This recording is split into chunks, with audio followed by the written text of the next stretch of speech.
Let's discuss about some of the very famous 3D printing processes. First is SLA or stereolithography. Stereolithography is widely recognized as the first 3D printing process. It was certainly the first to be commercialized. SLA is a laser-based process that works with photopolymer resins that react with the laser and cure to form a solid in a very precise way.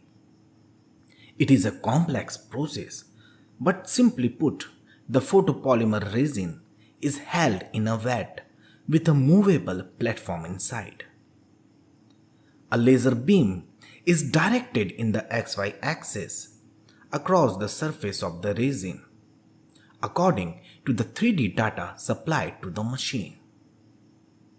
This 3D data is in the format of .stl file, whereby the resin hardens precisely where the laser hits the surface.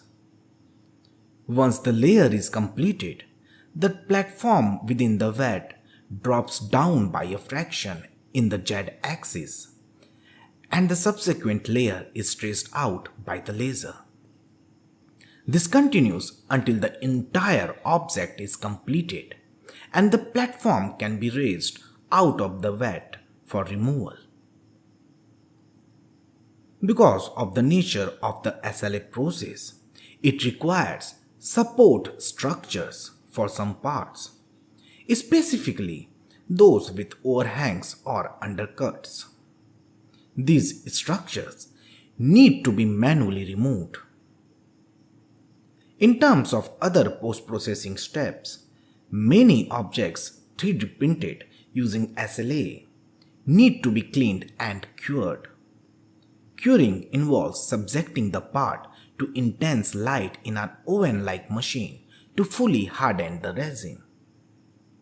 Stereolithography is generally accepted as being one of the most accurate 3D printing process with excellent surface finish.